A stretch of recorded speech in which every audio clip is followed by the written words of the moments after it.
Hello, everyone. Welcome back to Season 3 of Rooted and Reaching, where we talk to some of the most interesting entrepreneurs in the South Bend Elkhart region.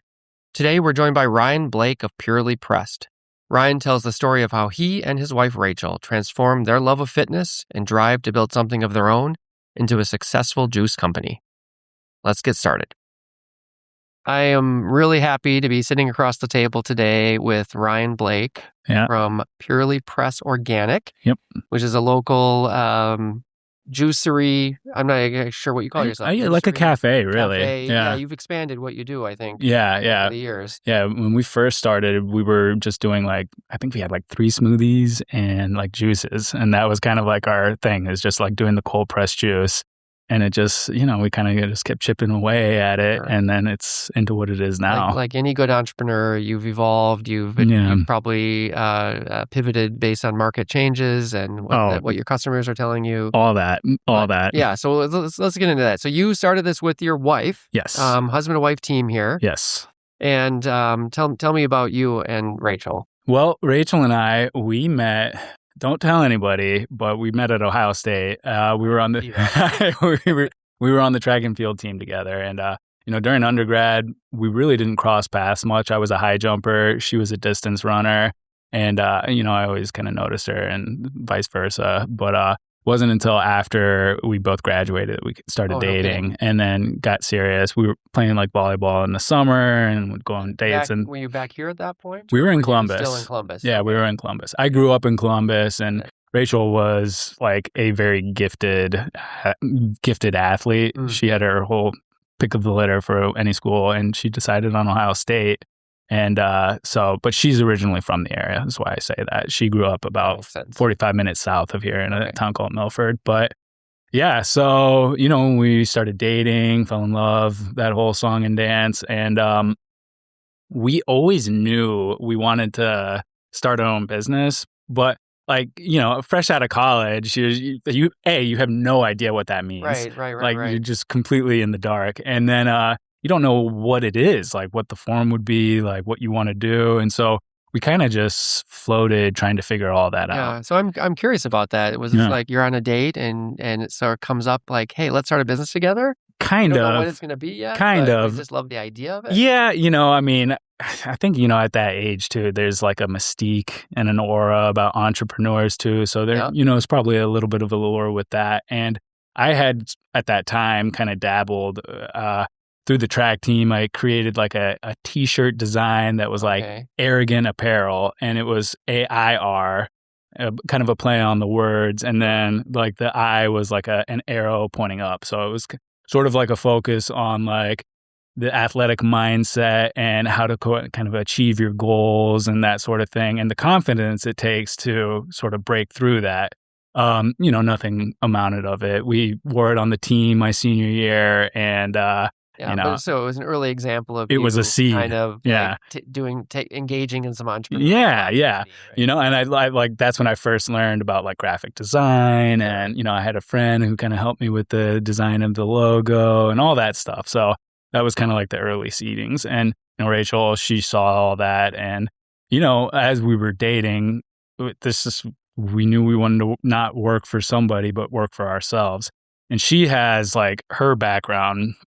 They are some of the greatest, in terms of work ethic. Their family is they're in a different level. Okay. Her father was a brick mason, and I don't know if you've ever laid brick before, but in northern Indiana, it's physically demanding. I'm sure it is. Bricks are heavy, right? It's heavy, and it's working up a wall.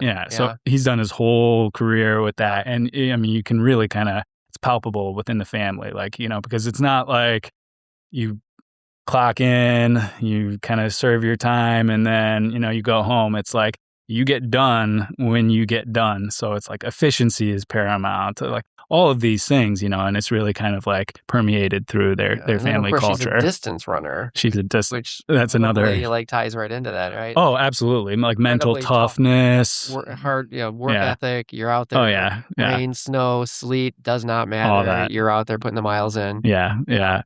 Dating during that time was not fun for my ego. Let's put it that way, because I would go on runs with her, and she just would, I was just a You high said you were jumper. you're a high jumper, yeah. Yeah. Not very good on the distance running side of things, but I think it's great that the two of you were, even while dating, were talking about starting a business. And the motivation, it sounds like the motivation was like, we want to do our own thing. Exactly. Like, we want to be our own bosses. Yeah. So then how we got the idea for Purely Pressed, my sister at the time was living in San Francisco, and we took a trip out to go see her. And first of all, San Francisco is just such a cool area. She was living in Larkspur, I think is what the name of the town was. It was like Alcatraz was like down the road, and like the bay was right there. It's so beautiful. Amazing location. Yeah. And they had this little shopping center. It was like an outdoor shopping center. Rustic Bakery was there. All these really cool shops. They had this Three Twins organic ice cream, this little parlor right there that was phenomenal. Unfortunately, they I think COVID did them in, but that was a tough time for restaurants. Yeah. And then they had a press juicery kiosk right there. And so, with our athletic background, we try the press juicery and had never really kind of experienced anything like that before. And Rachel's family, to their credit, was well ahead of the organic curve. Like they had been doing organic foods like back when it was like the cereal was basically inedible. It was really like early adopters. Really early adopters on it. And so we try this cold pressed juice. It's organic, and like the whole sales pitch is like it's 5 pounds of produce condensed into a single bottle. So it's like a great way to supplement the nutrients that you need just in a quick little setting, It's almost like a multivitamin, but just, impressive, right? Because I know all of us, maybe athletes less so, but it's hard to consume good food on a regular basis. Oh, especially in our society. Right? It's not convenient. Right. It's hard to make it work. And it's expensive, especially, you think about it, like 5 pounds of produce in a single bottle, and it's organic too. So it's like, that really drives up your cost. But so, society in large, it's not conducive to healthy living. If there's a cost for convenience, and like fast food is king in this, especially in the Midwest. But so we tried it and like immediately fell in love. And Rachel, she had a hospitality management background. Okay. She was, I think at the time, managing a First Watch, which is a brunch, like a national brunch chain. And so like we immediately were like, well, no one is doing this back home. Like we would be kind of first to market, and B, it's manageable. Like, you get the press, Yeah, no, I can see that, right? You're thinking this is not involve $1 million worth of infrastructure, exactly. Right? Like, we can do this. Yeah. And then it was an added bonus that it was in alignment with our lifestyle. Right. I always, like in college, my friends would make fun of me because I would, be not even making oatmeal. I was doing like instant oatmeal, and I was trying to be healthy, not really knowing what that was, but they will always tease me for like getting salads and things like that and whatnot. But so, the alignment piece of it was... Did you two look at each other and think like, this is it? Yeah. Honestly, we did. Yeah, we did. So, and at that time, I was with a craft beer wholesaler in sales, which was like amazing first job out of college. Like I got to do so many cool things with that. I got to meet so many cool people. Got to do like a all expense paid European brewery tour. Oh my God. It was like a week through like Germany, France, Belgium, and we ended in England. Yeah, heck yeah.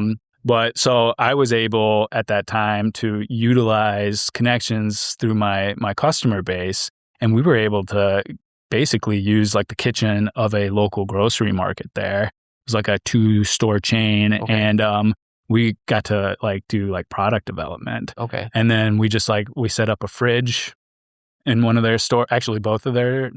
No, I think just... still back in Ohio? This is in Columbus, This is in Columbus, yeah. So this is maybe a year after that trip. Yeah. And we just got the bug of researching, figuring out how to do it. And so the right way to do it. Fantastic. So you started research and development. We love this idea. We want to make sure we can do it. Exactly. Exactly. So we, we start using their kitchen. I would get done with work. We would go to, it was called the Hills Market. It's still there. But, and we would just get the recipes dialed in. And at that time we had a little countertop like Norwalk. Nowhere near fit for commercial production. Okay. So, I mean, we were doing This is the press. I was curious about the presses. So you had purchased this smaller piece of equipment? Or yeah. I mean, it was, you know, I'm trying to think of what like a shipping box from Amazon almost, like in size, like a small little thing. And I mean, if you've ever done like juicing at home before, it's super labor intensive. Yeah. Like that's another component. Everybody has a juicer sitting in their basement. Exactly. Because it's too much work. Yeah, exactly. Like the cleanup. I mean, just doing like a single batch is a 45-minute commitment. Yeah. So, I mean, you know, when you multiply that for multiple products, you know, you know, you try and scale it up, it's a lot. So, but we were doing it, you know, and we had like, I came up with like a logo, the carrot, you know. Yeah, which is still on your, is that the same one on your Same hat? one, which is yeah. A great logo. Thank you. I appreciate it. Very clean, right? Yeah. Very noticeable. Yeah. And kind of captures what you're, you know. So at that, still had that. And we were calling it Simply Pressed at the time. Right. And, so that's what we were doing. I'd get home from work. Rachel would be done from work. We would drive downtown and we would just press and then set it up in a kiosk. And I'm curious about the kiosk part of it. So you were doing basically product testing. We were selling out of it. Right. You were selling, but then you were probably learning from that selling, right? Yes. What do people want? What are they buying? What are they not buying? Yeah. I imagine you were testing different recipes. Yeah, a little bit of that. How did you find your recipes? We just kind of came up with it ourselves. You were like 3 carrots, 2 pineapples. Like, pretty much, yeah. Kind of what's Rachel, good. Yeah, and Rachel's really great with that kind of stuff. Right. Like she's an excellent cook at home and she's got a good eye for, you know, kind of recipe development. She did a lot of our smoothies and our acai bowls. And I mean, we both, you know, we've commingled with everything in the business, you know, but like she's a rock star. I love that you were doing the pop-up thing, the kiosk thing. There's a lot of, I mean, when you're a young entrepreneur, it's just starting, you have to get your foot in the door somewhere. For sure. And no one's going to lend you money. No one's going to loan you money, right? Nobody knows you. Yeah. There's so they don't know your product. Yeah. It's like, you're not selling me on a dream. Like I need like substantial information to invest, you know? So that was a challenge for us. Right. Yeah. Right. And I suppose you saw success in that, which then gave you the confidence to keep moving forward with the idea.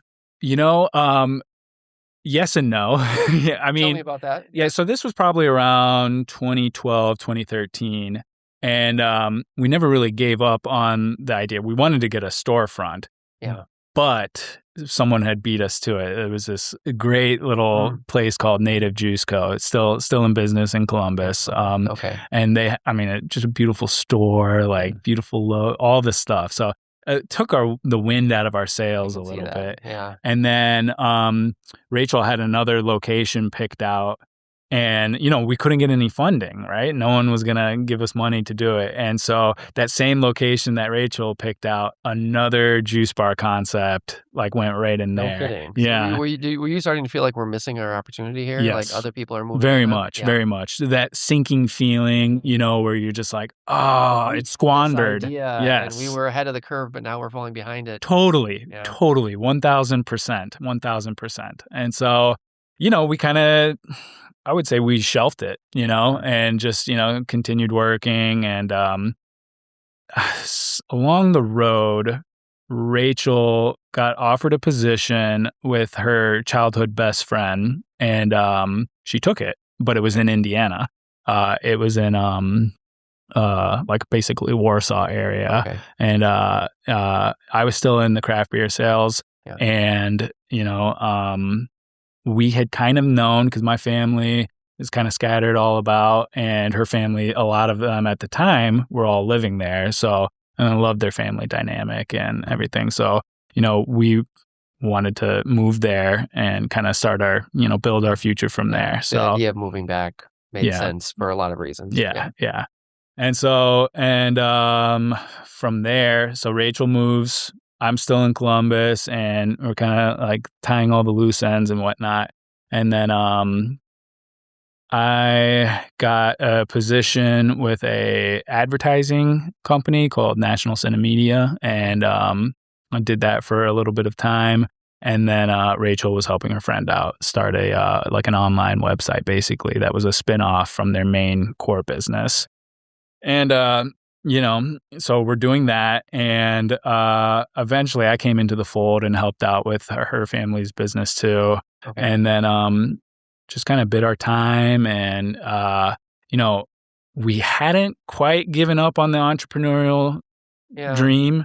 We looked at doing like basically it would have been like a Blaze Pizza storefront for that.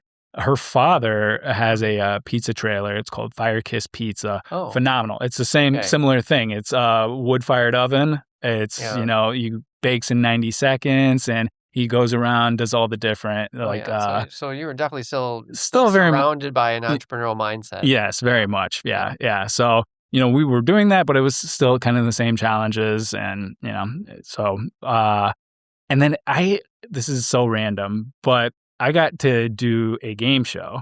It was called The Wall. I kid you not. It was like they never ended up airing our episode, but like my friend and I, we had this crazy shared experience where he saw a lady getting mugged and intervened and like basically saved the day. And then when I was with Premium, I saw a guy purse snatching. I think it was like Valentine's Day, and I ran him down and I got the purse back. And so the whole like aspect of The Wall was like they wanted to get people on the show that you would cheer for. So like on a whim, I applied and got a call back, and then we went through this whole long interviewing process. Okay. Yes, yeah. And so they fly us out. Long story short, we filmed the whole episode, and this whole time like we wanted to do the Blaze concept, and I'm thinking like we're gonna get our funding, because you can win up to like. They pitched it as like life-changing amounts of money. So you're thinking like, this is our ticket. And I'm like full speed ahead. Like I'm studying, I'm doing all this stuff, dedicating an insane amount of time to it. Super stressful. Like I just like the whole process was exhausted. I would never want to do it again, but it was a really cool thing. We fly out there, do the thing, and we got up to like $800,000 in like winnings. And then I don't know if you're familiar with the episode. It's basically like Plinko. Okay. So a ball drops, and then your partner wagers. He sees like the answer of the question. So it's like a clue, and then he basically wagers on like the likelihood that you're going to get it right. I get up to 800,000. We crash out, and like we find out that we crash out. We don't make any money off the whole thing. So it was really kind of like You thought you had $800,000?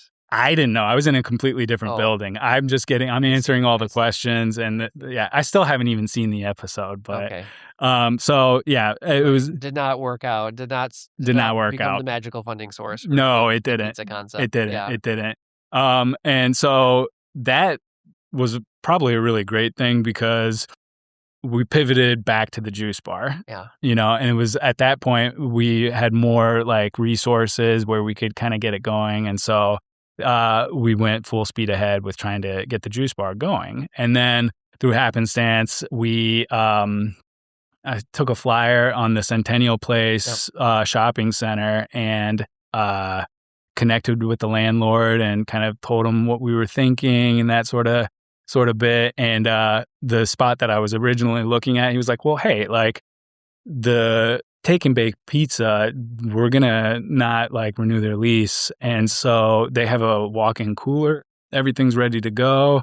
Like, why don't you take a look at that? And so we did and went through that whole process. And then a couple of weeks later, like we signed the letter, signed the lease, wow. And like the rest was kind of history from there. Did you have the equipment at that point? And no. Like, we got some help from thing, like bottling, all that marketing, equipment. It was all just like one foot in front of the other. Keep integrating, keep improving, and just after a bit of time. I always like to say like we went viral because the students found out about us, and it felt like it just like jumped overnight. Like it was really crazy, but. Yeah, I mean, it wasn't like anything sexy as far as like our growth and trajectory. Yeah. It was literally one foot in front of the other. So this was in 2016, yes, right? When you opened up that storefront for the first time. Yeah. How did the students find out about you? They were taking Ubers to us, and it was all like just word of mouth. Word of mouth, yeah. Like they would take photos of the bowls, and it would just kind of slowly catch on that way. Yeah. What do you think was driving that for the students? Like, why would they be willing to take an Uber all the way out to your place? Well, there was nothing like it in the area, and acai bowls, that was kind of the big draw. Okay. And like that age demographic. I think there's a perceptible shift in consumer mindsets from like older generations to this younger generation, because it really checked a lot of boxes for that demographic. Okay. Like, so they were looking for... It's organic. It's trendy. It's visually, it's a beautiful product. It photos really well on Instagram. Yeah. And so I think a lot of those factors, they were just like, yeah, let's go. And I think the competition level for the product that we were offering was very kind of, I wouldn't say non-existent, but like we stood out. We were completely different than anything going on. And so that worked in our favor. Which is fantastic. So you had sort of that niche of the market to yourself to some degree. Yeah.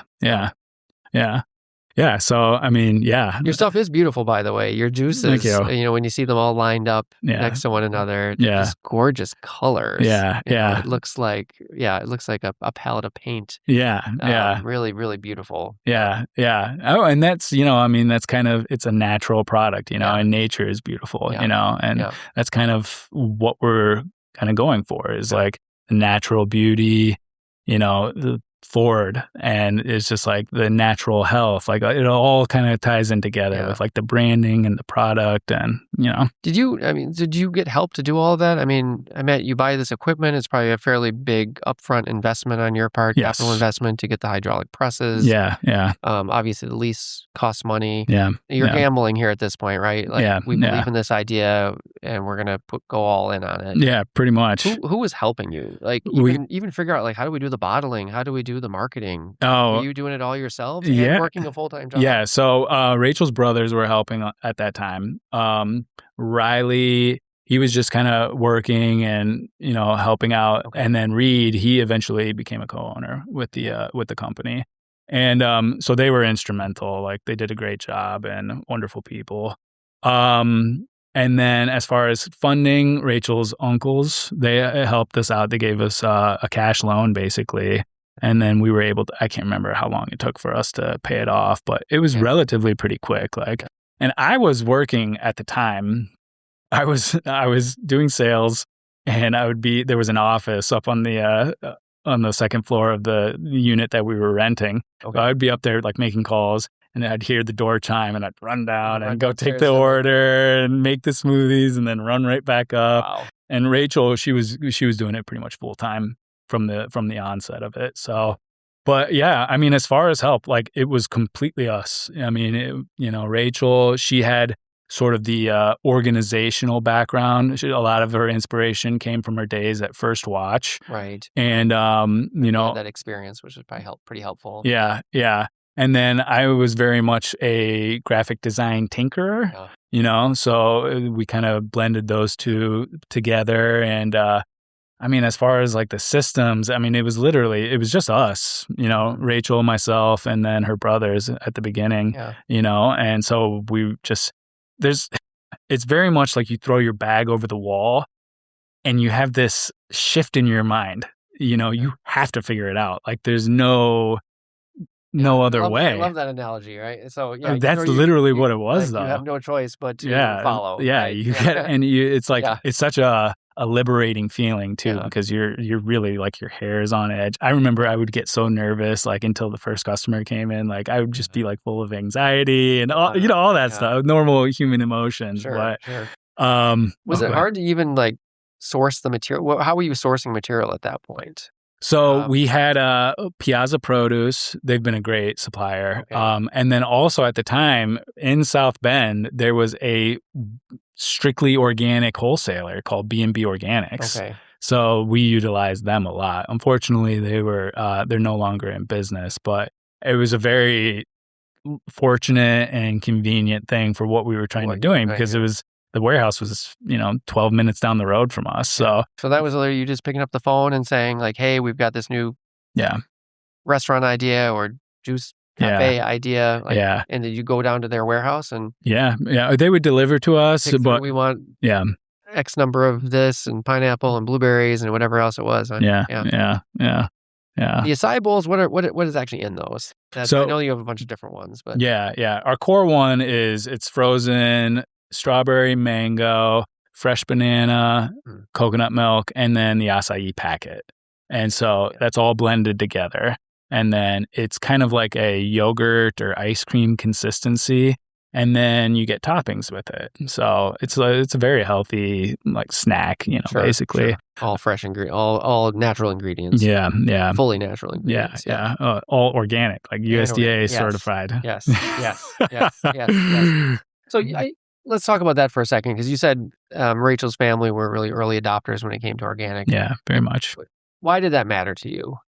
Well, like I said, I always wanted to be healthy, but I didn't really know what that was at the time, And so like why it matters is because for one, like there's no pesticide integration with organic products, And I think, history probably won't remember pesticide use in our food kindly.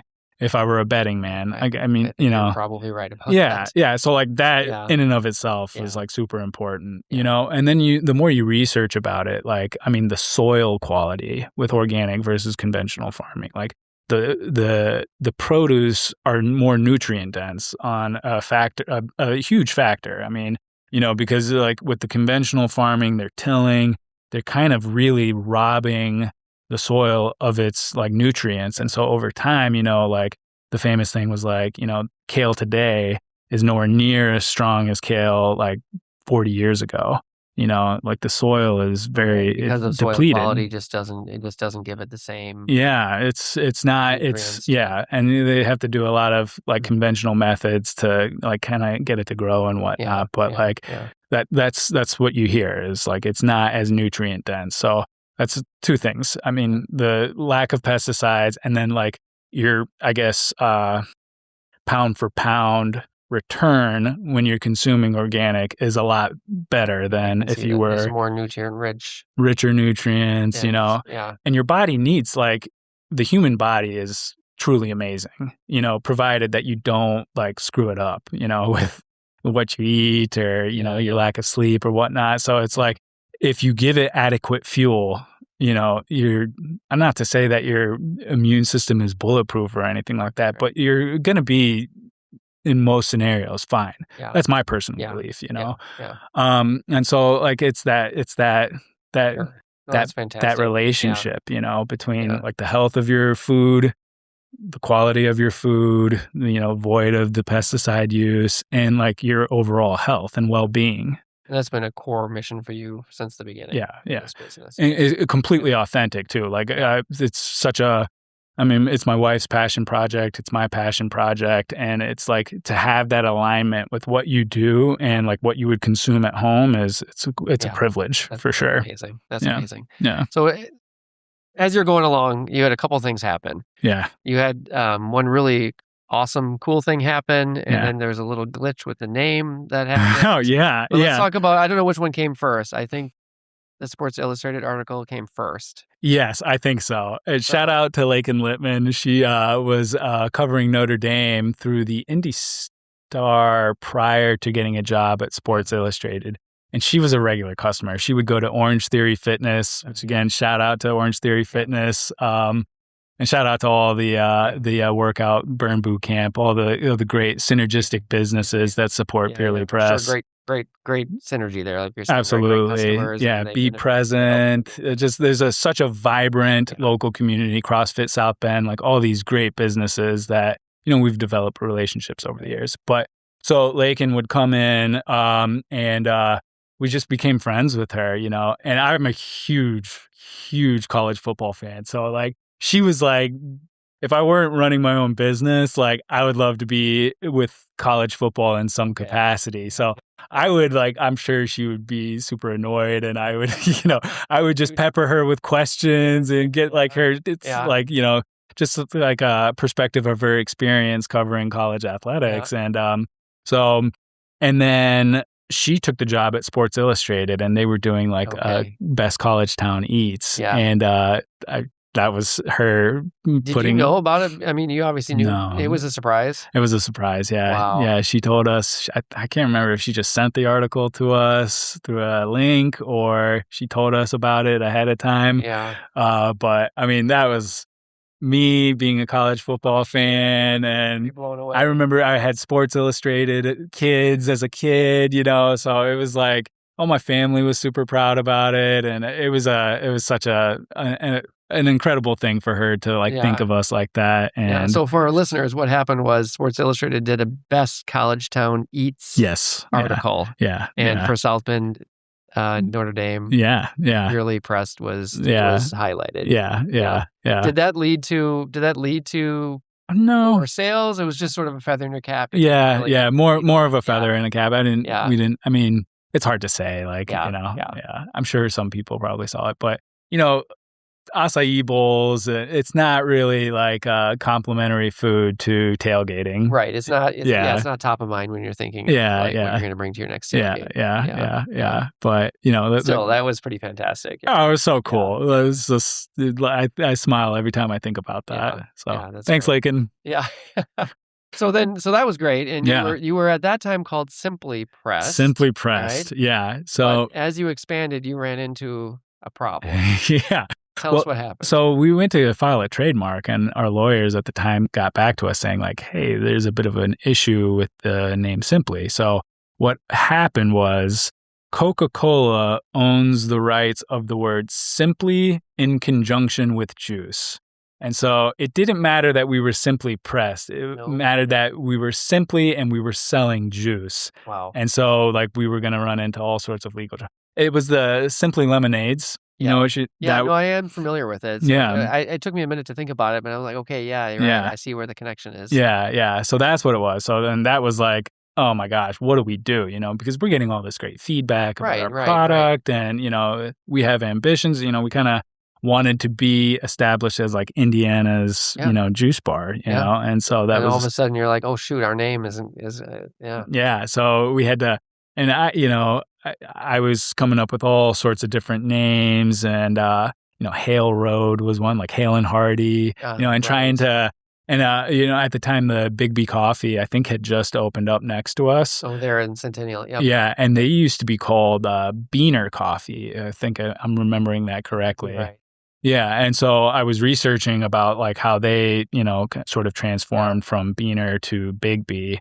And so I was trying to draw a bunch of inspiration, and luckily my wife, she was the one who was like, why don't we just do Purely? And so we went through the whole process with the lawyers, and, it all worked out great. And then it was a simple, pivot. Right, and you still got the word pressed in there, so it probably didn't seem... Yeah. It was a great pivot, actually, because Purely seems to capture... things that you care about as well, and maybe even better than Simply. Yeah, people are a fan of alliteration. Yeah, so you got the PP there. Alliteration always helps. Yeah. So that's great. So you navigated that, and you came out ahead. Yeah, and then we had another big challenge too. When we expanded to Notre Dame's campus, that was in February of 2020. Oh, perfect timing. Perfect timing. Yeah. And so March comes, and the whole world turns upside down. And it was actually if something like that were to happen, we were really lucky because we had in our lease a 6 or 7 month rent abatement. Okay. Oh, so at Eddy Street. At Eddy Street. Yeah. So we weren't paying for any rent at that time. Yeah, it was super fortunate. And then Reed was with us at the time, and so he was manning that store and just working by himself, basically. And, we had a lot of great customers at the time, still customers. And, I imagine you were still able to sell, takeout, right? And, Yeah.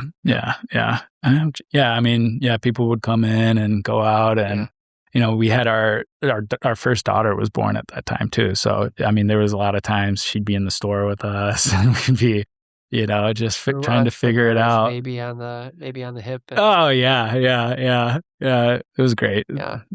So that was So you expanded to Eddy Street. That was you said 2020. 2020. Yeah. And then I think you then were able to expand at your original location to a higher profile part of that same complex. And that was another really fortunate circumstance for us because we wanted to do a production kitchen, and we actually took a mortgage out on a building in the South Bend area, and we were going to convert it to a production kitchen. And, all this, funding and everything was kind of focused on that. And then the space opened up and it had everything that we needed. Okay. And I'm like, to this day, that was a huge mistake that we made. Like, we should have never really targeted the production kitchen that early. Okay. And so maybe it was God's way of just helping us out. I don't really know, but we were able to then just move into that bigger space. It was 4 doors down from our original 316 location, twice the space, 1,200 square foot to 2,400 square foot. It was a walk-in cooler. It was perfect. So you had room to do production there, enough room to do production there. Yeah. And we wanted to integrate hot food. And so that was the thing. It was our goal was to be kind of a cafe, and how do we go about sustaining the winter months where it dips a little bit and getting something that's going to be more of a pull for people. That makes sense. Yeah. And then coffee was part of the transition at Eddy Street as well. Yes. Right? Yeah. You weren't selling coffee, but then you started selling coffee. We were selling coffee, but it was kind of a basic thing. We actually had a Mr. Coffee for the longest time, and we would just do small batches on that. And then we were doing it was a keto coffee.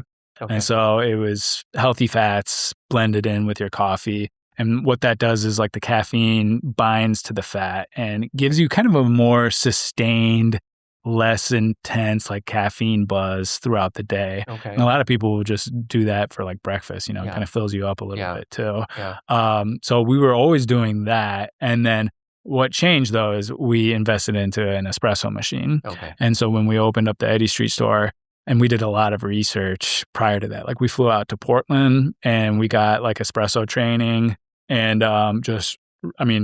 coffee.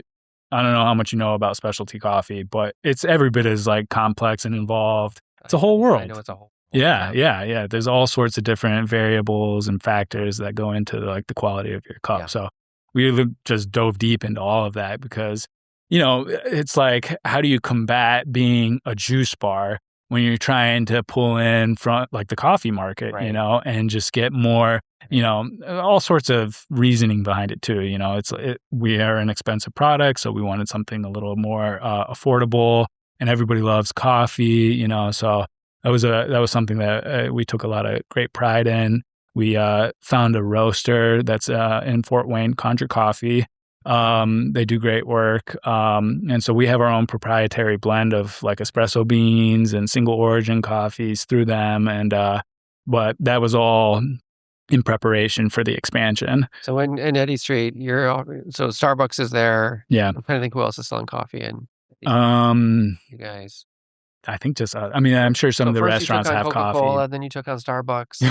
Yeah. Well, that was another kind of fortunate thing for us because that Starbucks is not part of the Kite Realty leasing. Okay. It's I think just sublet through the bookstore, which is through Notre Dame. So there was no conflict of interest. I see. So we were able to really kind of pump the coffee end of it. And, and again, it's if you're someone who's of the organic mindset, there's no coffee options for you that is focusing on that serving thing. That market that is not being served. Yeah. It's not there. Yeah. So, and then after that, we integrated the espresso into our Granger store, and it just kept chipping away. You know. Yeah. So so obviously, right from early on, you were thinking we want to grow. Yeah. Right. You were not going to be satisfied with just the one location in Granger. Yeah. You were thinking, what's next? What's next? Because I know now you also have an Elkhart location. We do. Yeah. And I imagine you're thinking, what's next still? Oh, yeah. In terms of what you're offering. Yeah. Coffee, hot food, juices. Yeah. What is next? It's a great question. We have 3 kids at home right now, so it's a lot just with trying to balance work and family and all that stuff. But I still would love to be Indiana's juice bar, So we've always talked about getting into Indy, and it's kind of we have 3 stores in South Bend. What could we do in Indianapolis? Right. Where So 4 times as many people. Yeah, absolutely. Yeah. Absolutely. So that would be what's next down the road. We'll see. I mean, gotta plan it all out and kind of learn from, our mistakes. And, that's a whole different animal where we're going to be in South Bend, but having a business down 2 hours away. Right. Like, So how do we do that? that? Franchise? Is it? I imagine there's different options that you for sure consider for that. Do we have an operating partner? Right. All sorts of different things. But so another huge learning curve for you. Another huge learning curve. Yes. Yeah. Everything else you've had to figure out. Yeah. Absolutely. So. But, the great thing about business is it is a communal effort, right? One of the great things I learned is like the concept of like a stakeholder, and it's not like if you're a customer, you're a stakeholder in a company because you want it to do well. And it that was like a huge shift for me because it's like these people are paying not only for a product, but they're paying for the well-being of your company, And that's a great way. I think that's a great way to look at it, And then it's like you in return, do your best and provide a good product. Yeah, and I love that mindset. That's great. But That's it a great way is. to think about it. It's everybody's rooting for each other, and everybody wants success and everyone wants to do well. And that's really, I think, core to what drives our society in America, And it's a beautiful thing. Like, I wish they kind of, capitalism gets kind of a bad rap. Sometimes. It does sometimes. And it doesn't have to be, When it's done well, it can function when it's done well, right? absolutely. I read a book once from John Mackey, the founder of Whole Foods, called Conscious Capitalism. Okay, yeah. And that's where I first learned about the stakeholder concept. It's like that makes sense. Yeah, I know he was really a thought leader in that space. Yeah, for sure.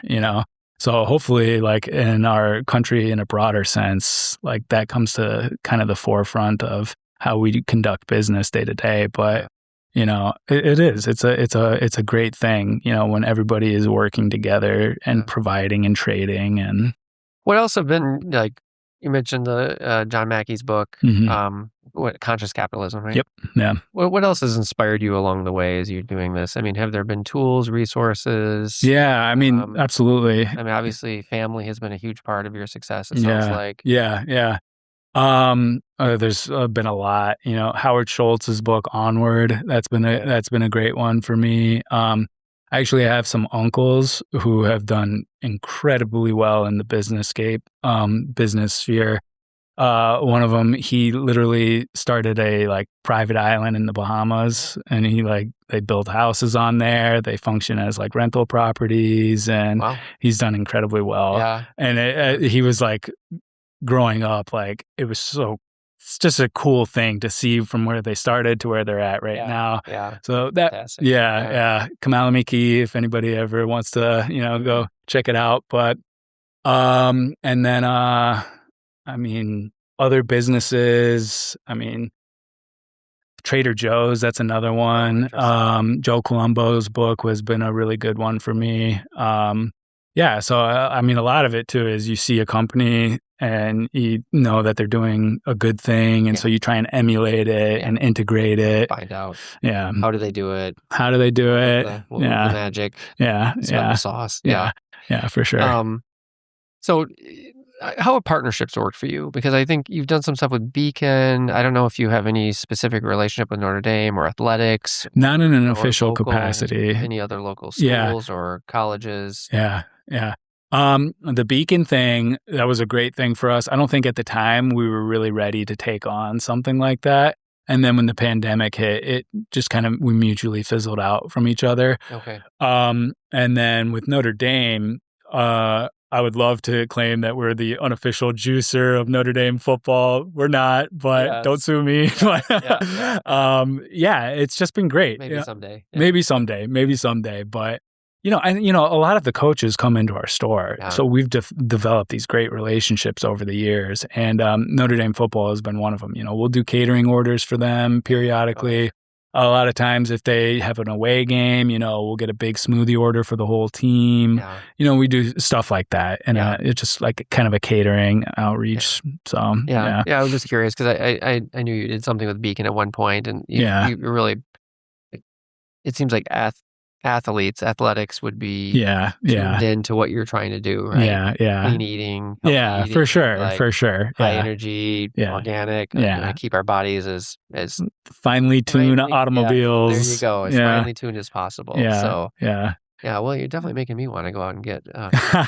We do sometimes. My Bethany Hartley, who's our president and CEO, will sometimes buy an order of juices and bring them to the staff. Oh, very cool. So it's really nice. Yeah. I want to ask you about the store in Elkhart for a half a second, because I think that you have a slightly different lease model there. We do, yeah. Can you tell us how did that work out, and why did you? Yeah, well, that way initially, Elkhart was never on our radar.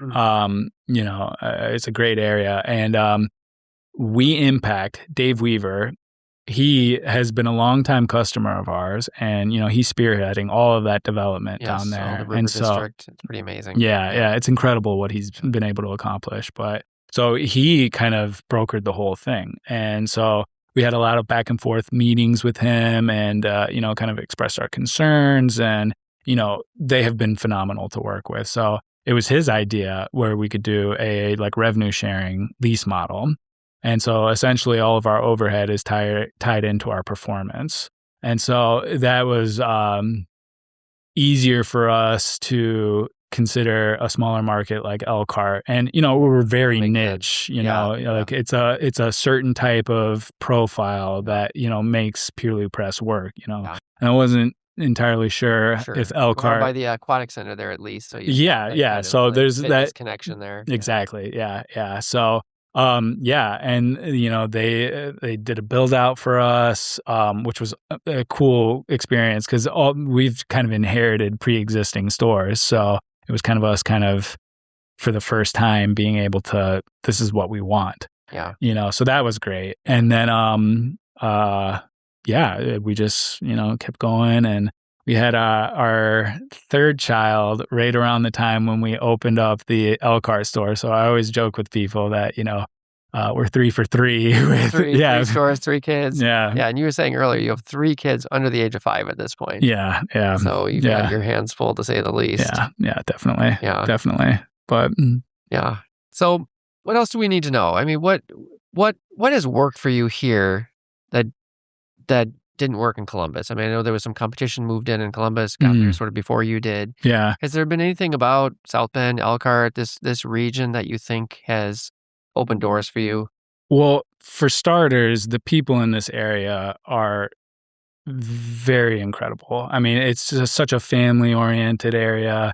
You have the Notre Dame influence, so it's a great community, So that was I would say a big thing just right out of the gate. Like, the people in this area are very nice.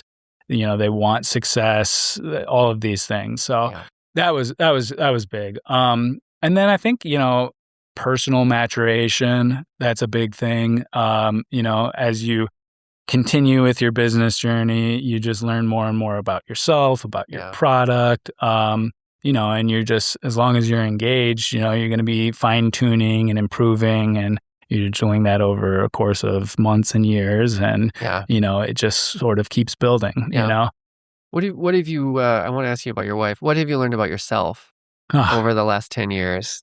My wife is a lot smarter than me. I suspect maybe you already knew that. Yeah. I get the feeling. Yeah. And sometimes I have to be reminded. Yeah. I mean, that was a whole learning curve too, that was kind of the first time where, you want the same thing, but how do you go about doing it? So, if you asked the question, about, 2015 Ryan versus... I did, right? Yeah. What would 2025 Ryan tell 2015 Ryan? Yeah, I would say... you were just we've got this crazy idea. We think we can do it. Yeah. I would tell people, if you're ever, working with family and working with friends, it takes a very special sort of arrangement to really make it work. And it's hard. It's very hard because, you have different personalities, different goals, all these things. And so, be very, very cognizant of that before ever getting into something with, people close to you. And then also, you have to keep in perspective, the patience needed dealing with different people. that's huge. Shielding yourself. It's, if you have a different idea that's not well received, it's not. Don't take it personal. It's not like everybody just in a large sense they want what's best for the company. And so it's just, you have to navigate those waters on how to get there. And a lot of that is being patient and, kind of removing maybe ego or anything like that from the equation, which is, we're not really wired for that. It's like something you have to be aware of and work on to achieve that. So you've gotten better at that over the years? Yeah, I'd say so. Yeah. That's great. Yeah, husband-wife teams are interesting. Mm-hmm. I suppose it can make a relationship or break a relationship depending on the personalities involved. And I'm glad to hear in your case, it's you've been the right match for that. Yeah. It helps that right from the get-go, you already both loved the idea of starting your own thing. Yeah, definitely. This was sort of almost, I don't know, foundational, but it was like an early conversation in your relationship that you've made a reality. Yeah.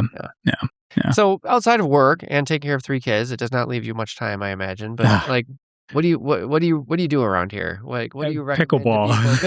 Pickleball. Okay. Yeah, this past summer we really caught the bug. And have you ever played before? I actually have never played pickleball, which is kind of embarrassing at this point. Oh no! I mean, I started playing like 2 months ago for the first time, but it's a lot of fun. I would always tell people, have you ever played tennis? Yeah. Yeah. So the skill level required to have a good game in pickleball is not the same as a good game in tennis. So it's, you don't have to be, I'm going to get out there. It sounds like the perfect sport for me at this point in my life. Yeah. It's a lot of fun, and it's a great community of people who partake in it. Yeah. It's friendly, welcoming, and it's fun. You start at your own risk because you may get addicted to it. Yeah. Fair enough. Yeah. So when you're not eating it Purely Pressed, where are you going out in the region? Some favorite places? Oh, we tried Cascade, my wife and I. That was phenomenal. Like you could put that in any city in the country and it would do just fine. Like it's a pretty amazing experience. Right there on the river. Yeah, the whole thing. And I mean, that was the first time I ever had a steak that was like you had the little lemon squeeze on it. It totally blew my mind. Like it was just a completely different experience. So we don't go there too often. That would be like a special occasion. Sure. And some other areas, Uptown Kitchen is great. I eat at Chipotle. Yeah. Chipotle is good. But locally, oh man. I don't get out. Not to put you on the spot. Yeah. I mean, you're, like I said, you've got 3 kids and you're running 3 stores. Yeah. So I imagine you don't have like.